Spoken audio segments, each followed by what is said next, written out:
Hello world, so Tiara Grayson here. This video is just a discussion. Some thoughts came into my mind and I was like, let me turn on the camera and, see what the world thinks. I also wanted to put it out there, this book that I've been reading on and off, but for the past week I've been reading it pretty much nonstop. I get about 2 chapters in a day. And prior to me showing you the book, I'm gonna let you know right now that I'm currently using my S9 Plus, the front camera. So when I show you the book, the words are gonna read backwards, but it's okay because I'm gonna read off the title to you. But it's called "Stamped from the Beginning: The Definitive History of Racist Idealism in America," and the author is Ibram X. Kendi. I'm not entirely sure how to pronounce his first name, but I'm pretty close. It's Ibram. This book is, distinct because it has a black character on it. It was awarded, it received the National Book Award. So what I love about this book and this author is that in this book was backed by nothing but facts. Research has been put into this book. As you read through it, you'll see small numbering, and it's because, he pulled all the information from, other books and, it's factual. I encourage everybody to read this book. This book is awesome. Most people look at it and they think like, oh, it just revolves around blackness. And it's not the case, because in this book, it talks about non-blacks being enslaved. It talks about women's suffrage.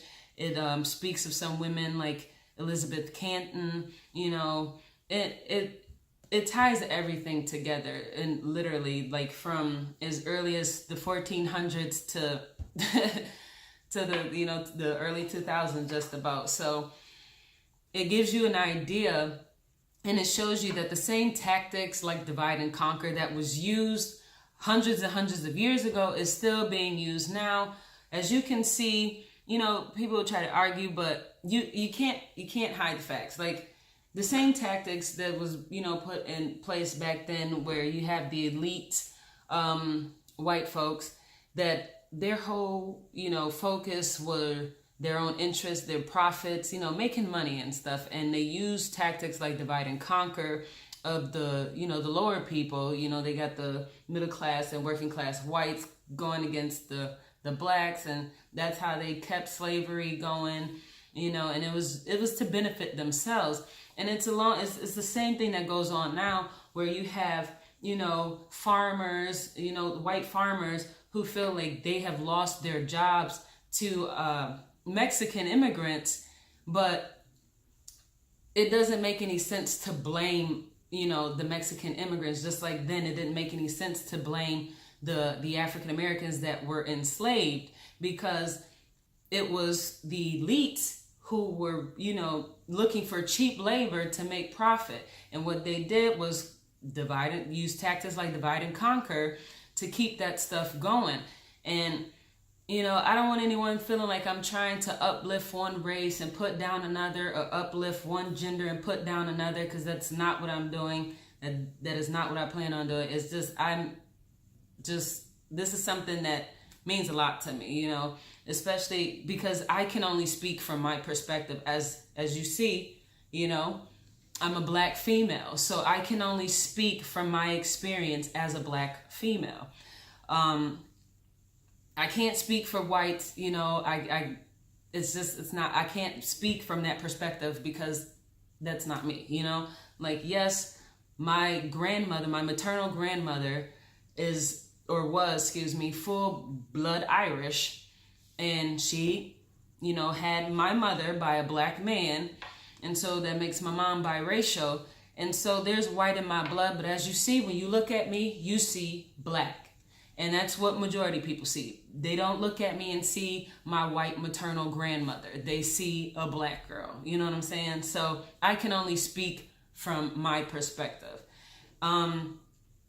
I love this book because it opened my mind and my eyes to so many things. It refreshed my mind on so many things. It made me realize that the education system that I've learned in the state of New York was watered down.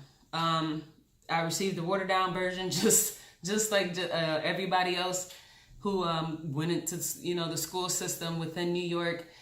Some of the stuff that is, or a lot of the stuff that is placed into this book, I've never learned in school. Like, for instance, an example, the father of gynecology was built off of racism. In this book, it states that,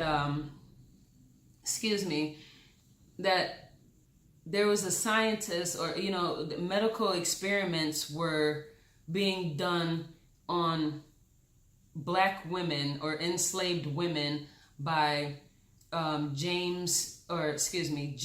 Marison Sims in 1845, and he experimented on the vaginas of 11 enslaved women for a procedure to heal a complication of childbirth called vesico-vaginal fistula. I'm terrible with scientific terms, so forgive me. But it says in the book that it's stated that the procedures were not painful enough to justify the trouble, it's in quotations, of anesthesia, he said. It was a racist idea to justify his cruelty, not something Sims truly knew from his experiments. It said that he also noted in his memoir later on that Lucy's agony was extreme. So the pain, he did procedures on females, vaginal areas, and he did it without anesthesia, cutting up and everything in there without any anesthesia. It said after a marathon of surgeries into the early 1850s, one woman, Anarcha, suffered under his knife 30 times. She endured this procedure 30 times. And after 30 times, Sim perfected the procedure for curing the fistula. With anesthesia in hand, Sim started healing white victims. He moved to New York, built the first women's hospital, and fathered American gynecology. So that the women's, women's health, gynecology was created by someone who did experiments on enslaved black women, and that's how he gained his experience, and that's how he came about healing or fixing this issue. And see, this is something that I would have never learned if I didn't read this book. Never learned that in school. It talks about a numerous of different things. It talks about how blacks were viewed as only physical or physically superior, meaning that, we can outrun and jump, and, physically we were superior to whites, but intellectually we were inferior to whites. And that is something that is still pushed in these days, where in the black communities, you'll see majority of our black males be pushed into sports, trying to become famous football, basketball players instead of doctors, lawyers, trying to get into becoming a judge, get in the system and actually make a change. That, a lot of black people feel like they can't make it in life unless they were running somebody's ball, running a ball, making money. And that's we're more than that, what I'm saying? Like, stuff like that really got to me. And I've learned so much reading this book, and I encourage everyone to read it, because this book is very informational. A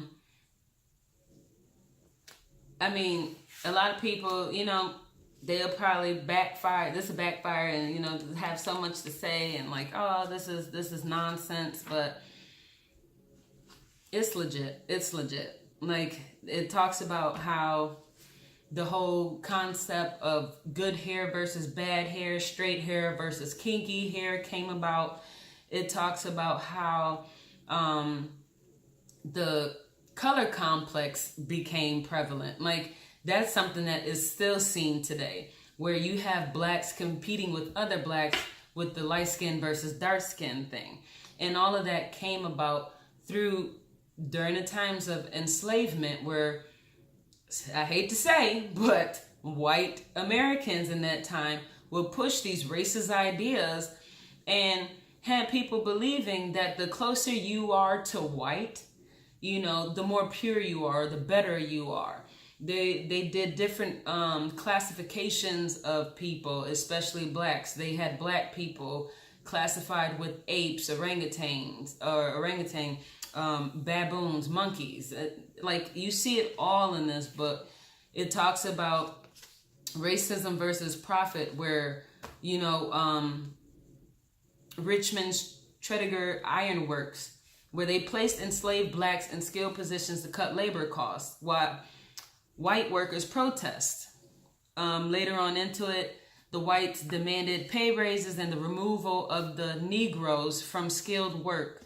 And then it talked about how Richmond elites banded together, and they viewed these anti-black strikers, which were the people that were saying, like, hey, we want pay raises and remove these Negroes from the skilled work that you just, you know, you put them in and took our jobs.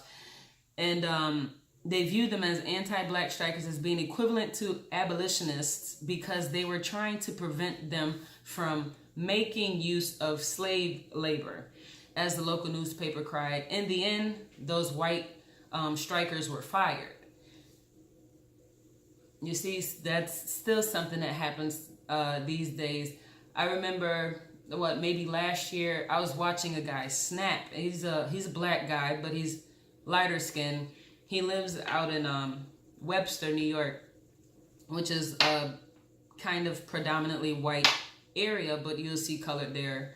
But and he was sitting and smoking a blunt with some white people, and I guess like one of the white guys were a farmer, and the guy's like Snapchatting them, you know, passing the blunt or whatever, and the white guy just comes out and, you know, out the blue, and he starts complaining about how Mexicans has been taking over his job, and how a lot of white people have lost their jobs to Mexicans, and he was like pissed with the Mexicans. And it's just like, to me, it's like, what sense does that make to be upset with those, you know, the laborers, when it's technically not their fault? It's the people that is profiting from it. They're seeking cheap labor. They figure it's cheaper to hire Mexicans to do it than to have white people do it. So, where in my mind, I'm like, instead of being mad at the Mexicans, you know, be mad at the, you know, at those who's profiting off of this, the ones who gave your job to Mexicans, you know, and, you know, stuff like that. It made no sense to me, but it's still something that happens, you know. It even talks in this book about how black people were considered unhealthy blacks if they were runaways, or, you know, if they wanted anything other than to submit to slavery. They came up with these insanity defenses, all types of stuff. Like in this book, I don't know if you can see it, but I have a lot of stuff highlighted, and or not highlighted, but underlined, because and even in big letters, because I always want to come back to it, you know, so I can stay fresh on this stuff. I don't want to forget anything, or, you know, or not be able to find it to come back to it. But it even talks about housing issues, the beginning of minstrel shows in here, where blackface became popular. It talked about, you know, the Jim Crow characters, other minstrel characters like Old Darky, the thoughtless musical head of an enslaved family, and the Mammy, the hefty asexual devoted caretaker of whites, the biracial, beautiful, sexually promiscuous yaller girl or yaller gal, Dandy or Zip Coon, which was an upwardly mobile northern black male who mimicked outrageously white elites. You know, it even talks about how minstrel shows were the beginning of entertainment now. Like, before you had movies and TV shows and all, you had minstrel shows. You see what I'm saying? They were the ones that started off the American theatrical form. It's all in this book. It even talks about, you know, minstrel shows and freak shows where people who had the skin disease, I can't think of what it's called, but they had the skin disease where their colors would change. They'll go from, you know, brown skin or whatever color they were to a whiter skin. And these people were shown around as freaks, which when I read that, I thought of circus. It's like, is this what started off circus, you know? But it's all in this book. It talks about how extinction of black people came about, was an idea. How the news changed for the worse and started viewing black people as these crazy, violent, individuals, which to this day, people still view us as, dangerous individuals. So, I think this book is pretty dope. I think everyone should read it. And when you read it with an objective mind. That's the only way you can actually learn something. If you read with a subjective mind and you allow your biases to come into play, it won't work. It won't work. But like I said, I encourage everyone to read this book because this book is awesome, and it's very informational. It ties a lot of the old history into what is, like I said, is still currently happening. This video is about 16 minutes long right now, so I'm going to cut it short because I need to get to the gym. Today is my leg day, but I might throw in upper body. See those muscles? But I encourage everybody to read the book. So comment on the bottom, let me know you guys' take. If you read the book, let's discuss some things. I would love to. I'm currently, I believe, on chapter somewhere between 13 and 15. Hold on, let me see. 16, excuse me. I forgot I read 2 chapters this morning. But so I encourage everyone to read this book and comment your thoughts, your opinions. I'm open for discussion. That's what this video is for. So thank you. Peace.